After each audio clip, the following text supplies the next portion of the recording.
मित्रांनो, डॉक्टर विगो दुर्गे द्वारा लिखित स्फूर्ती देवता रमाबाई आंबेडकर या पुस्तकाचे आपण वाचन करतो आहोत. मागील 3 भागांना आपण दिलेल्या उत्स्फूर्त प्रतिसादाबद्दल आपले मनस्वी आभार. आज सुरू करूया 4थ्या भागाचे वाचन. त्याआधी जर आपणास माझा उपक्रम, माझी वाचन शैली आवडली असल्यास कृपया चॅनलला लाईक करा, सबस्क्राईब करा आणि आवर्जून शेअर करा. उच्च शिक्षणाची तळमळ भीमराव आंबेडकरांना स्वस्थ बसू देईना. आपण पुष्कळ शिकावे, प्रकांड पंडित होऊन आपल्या पददलित अस्पृश्य समाजाचा उद्धार करावा ही त्यांची महत्वाकांक्षा. कर्मधर्म संयोगाने त्याच सुमारास त्यांना एक बातमी समजली. भारतातील काही अतिहुशार विद्यार्थ्यांना शिष्यवृत्ती देऊन उच्च शिक्षण घेण्यासाठी अमेरिकेला पाठवण्याची बडोद्याच्या सयाजीराव महाराजांची योजना असल्याचे कळले. त्यावेळी महाराजांचा मुक्काम मुंबईला होता. बडोद्याच्या महाराजांच्या मुंबईच्या बंगल्यावर जाऊन भीमराव आंबेडकरांनी शिष्यवृत्तीसाठी अर्ज केला. भीमरावांकडे महाराजांचे वैयक्तिक लक्ष होतेच. अस्पृश्य समाजातील होतकरू विद्यार्थ्याला उच्च शिक्षणार्थ अमेरिकेत पाठविले तर तो निश्चित नाव काढल्याशिवाय राहणार नाही याची महाराजांना खात्री होती. भीमरावाचा अर्ज मंजूर झाला. आपणास परदेशात जावयास मिळणार या कल्पनेने भीमरावांना अत्यानंद झाला. ज्या देशात समता नांदत आहे, संपन्नता व समृद्धी आहे, जेथे प्रत्येकाला लिहिण्याचे, बोलण्याचे स्वातंत्र्य आहे आणि अस्पृश्य म्हणून पदोपदी अपमान करण्यात जिथे कोणीही नाही, तिथे म्हणजे अमेरिकेसारख्या देशात जावयास मिळणार या कल्पनेनेच भीमराव आंबेडकर मग्न होऊन गेले होते. पतीच्या सुखात पत्नीचे सुख असते. पतिदेवाच्या आनंदात साध्वी रमाबाईचा आनंद होता. भीमरावांचा अर्ज मंजूर व्हावा म्हणून रमाबाई आपल्या स्वर्गीय मामंजीच्या छायाचित्रासमोर बसून त्यांचा आशीर्वाद मागित होत्या. अंगणात तुळशी वृंदावनाभोवती प्रदक्षिणा घालून व देव्हाऱ्यातील विठ्ठल रुक्मिणीच्या प्रतिमेसमोर नतमस्तक होऊन देवाला साकडे घालीत होत्या. परंतु उच्च शिक्षणासाठी शिष्यवृत्ती मिळाल्याचे वृत्त समजतात रमाबाईचा आनंद गगनात मावेना. त्यांनी देवाला नैवेद्य दाखवून चाळीतील हितेच्छू लोकांना साखर वाटली. दिनांक 4 जून 1913 रोजी भीमराव आंबेडकरांनी आगबोटीने अमेरिकेकडे प्रयाण केले. तो शुभ दिवस आयुष्यातील कपिला षष्टीचा सुवर्ण योग समजला पाहिजे. आपल्या पतिदेवांचा प्रवास सुखावह हो आणि निर्विघ्नपणे पार पडो अशी रमाबाईने परमेश्वराजवळ प्रार्थना केली. दिनांक 20 जुलै 1913 रोजी दुपारी 12 वाजता भीमराव न्यूयॉर्क शहरात सुखरूप येऊन पोहोचले. अमेरिका म्हणजे मूर्तिमंत स्वातंत्र्य, पूर्ण स्वातंत्र्य. कुठेही जा, कुणाची आडकाठी नाही, अपमान नाही व अवहेलना नाही. आज भीमाने अशा मुक्त वातावरणात प्रवेश केला होता. जगप्रसिद्ध कोलंबिया विद्यापीठात त्यांनी MA साठी प्रवेश मिळवला. त्याबरोबरच PhD करायचे त्यांनी ठरवले. त्यांची अखंड ज्ञान साधना सुरू झाली. दिवसातून 18 तास ते सतत अभ्यास करीत असत. त्यांना भूक तहान माहित नव्हती. त्यांना विश्रांती माहित नव्हती. ते नेहमी आपल्या अध्ययनातच मग्न असायचे. या काळात त्यांनी भरपूर वाचन केले, चिंतन केले, मनन केले. विद्यापीठाच्या वाचनालयात ते नेहमी एकाग्र चित्तेने वाचन करीत दिसायचे.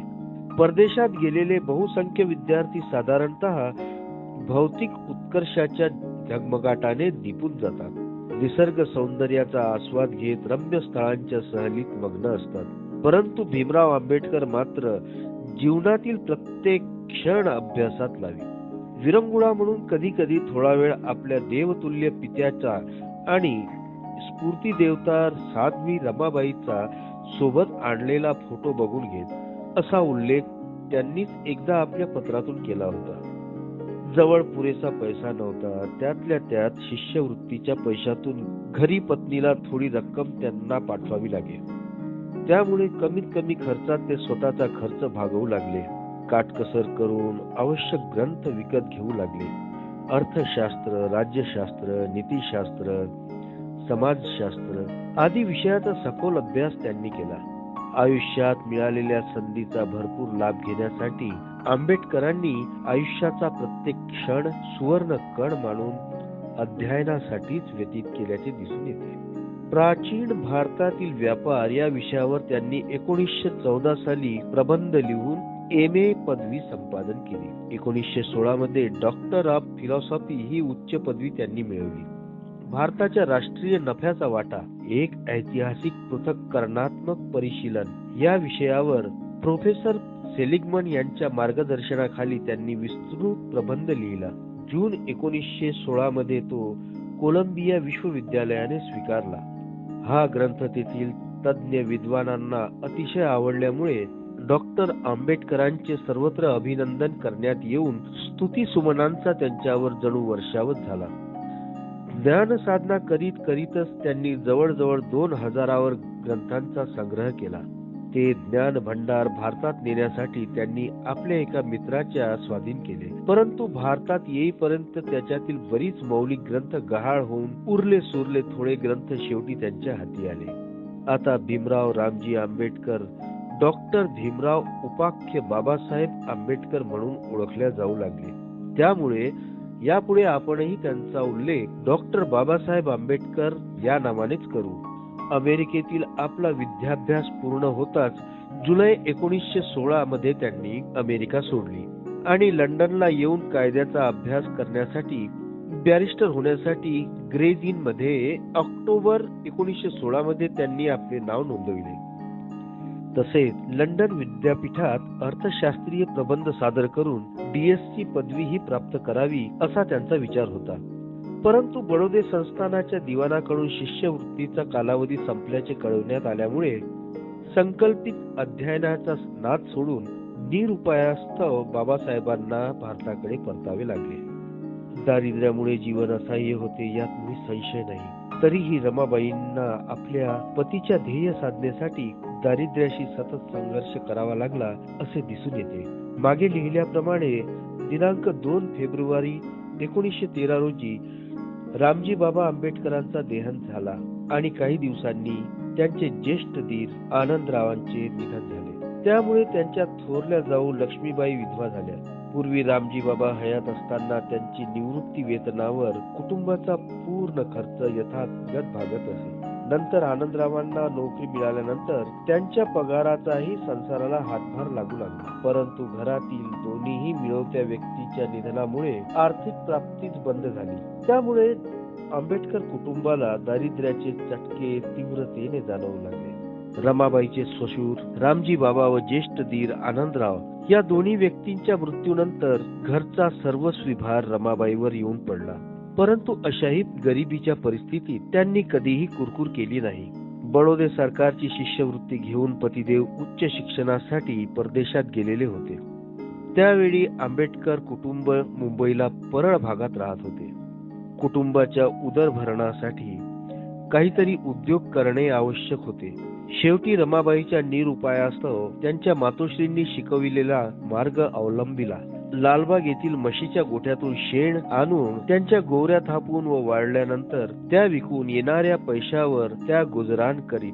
त्यावेळी त्यांचा धाकटा भाऊ शंकर हा देखील त्यांच्याकडे आश्रयाला होता. लहान वय, नोकरी मिळेना म्हणून स्टोच्या वाती, पिना इत्यादी किरकोळ सामान विकून आलेले पैसे शंकर आपल्या बहिणीच्या स्वाधीन करीत असे. रमाबाईची धाकटी बहीण गौरा देखील मोलमजुरी करून संसारात हातभार लावित असे. त्या किरकोळ प्राप्तीवर रमाबाई 6 व्यक्तींचे कुटुंब चालवी. त्यात रमाबाईची थोरली विधवा जाऊ लक्ष्मीबाई, पुतण्या मुकुंद, मुलगा यशवंत, भाऊ शंकर, बहीण गौरा आणि स्वतः रमाबाई होत्या. एका नारळाचे दूध काढून ते आपला मुलगा यशवंत व पुतण्या मुकुंद यांना रोज देत असे. 5 भाकरी करून 4 मुलांना 4 भाकरी देऊन 5वी भाकर अर्धी अर्धी यावी असा त्यांचा नित्यक्रम होता. कधी रात्रीचे जेवण मिळायचे, अन्यथा बऱ्याच वेळी सर्वांना अर्थपोटीच झोपावे लागे. परंतु ही गोष्ट त्या पतिनिष्ठ महिलेने अमेरिकेत शिकत असलेल्या आपल्या पतीला कळू दिली नाही. त्या आपल्या पतिदेवाला इथे आम्ही सर्व कुशल आहोत असेच फक्त कळवीत असत. कारण एकदा रमाबाईंनी बाबासाहेबांकडे पैशाची मागणी केली असता लंडनहून दिनांक 5 नोव्हेंबर 1921 रोजी लिहिलेल्या पत्रात डॉक्टर बाबासाहेब आंबेडकरांनी पत्नीला आपली आर्थिक परिस्थिती स्पष्टपणे कळविली होती. प्रस्तुत पत्रात प्रिय रामू नमस्ते अशी सुरुवात करून बाबासाहेब पुढे लिहितात, पैशा संबंधाने तजवीज करीत आहे. मी येथे अन्नास मोताद झालो आहे, तेव्हा मत जवळ पाठवण्यासाठी काही नाही, तरी पण तुमचा बंदोबस्त करीत आहे. वेळ जर लागला तर आणि तुझे पैसे संपले तर दागिने मोडून खा, मी आल्यावर तुझे दागिने भरून देईन. उपरोक्त पत्रावरून आंबेडकर कुटुंबियांचा तत्कालीन आर्थिक दुर्दशेची सम्यक कल्पना येते. आपल्या अस्पृश्य बांधवांच्या विकासाच्या वाटा मोकळ्या व्हाव्यात आणि त्यांना आत्मसन्मान लाभावा म्हणून डॉक्टर बाबासाहेब आंबेडकर स्वतः उपाशी राहून केवळ विद्या संपादनासाठी परदेशातही कठोर साधना करीत होते आणि त्या दारिद्र्याच्या झळा भारतात वास्तव्य करणाऱ्या त्यांच्या पत्नीला व इतर आश्रितांना भोगाव्या लागत होत्या. परंतु एवढ्या हाल अपेष्टा सोसूनही Babasaheb M.A. Doctor of philosophy आदी मोठमोठ्या पदव्या घेऊन मातृभूमीत परत येत असल्याची वार्ता कळताच रमाबाई प्रमाणे इतर सर्वांना अतिशय आनंद झाला. आजपर्यंत भोगलेले कष्ट, हाल अपेष्टा ते सर्व लोक विसरून गेले. दिनांक 21 ऑगस्ट 1917 रोजी आगबोटीने बाबासाहेब भारतात परत आले, तेव्हा त्यांचा महान सत्कार करण्यात आला. डॉक्टर बाबासाहेब परदेशी असताना आपल्या कुटुंबियाचे किती हाल होत असत आणि आपल्या पत्नीने किती धैर्याने रात्रंदिवस कष्ट उपसून आपल्या प्रपंचाची काळजी वाहिली आणि अजूनही वाहावी लागत आहे, या गोष्टीची त्यांना पूर्ण जाणीव होती. सासऱ्याच्या व मोठ्या दीराच्या निधनानंतर आंबेडकर कुटुंबाचा विपन्न दशेत शेणीचे भारे स्वतःच्या डोक्यावर वाहून आणण्यासाठी जिने मागे पुढे पाहिले नाही, अशा अत्यंत कष्टिक, सुशील, ममताळू व सुज्ञ स्त्रीच्या सहवासात आपण दिवसाच्या 24 तासातून एकही तास राहू शकत नाही, हे शल्य त्यांच्या मनात सारखे बोचायचे.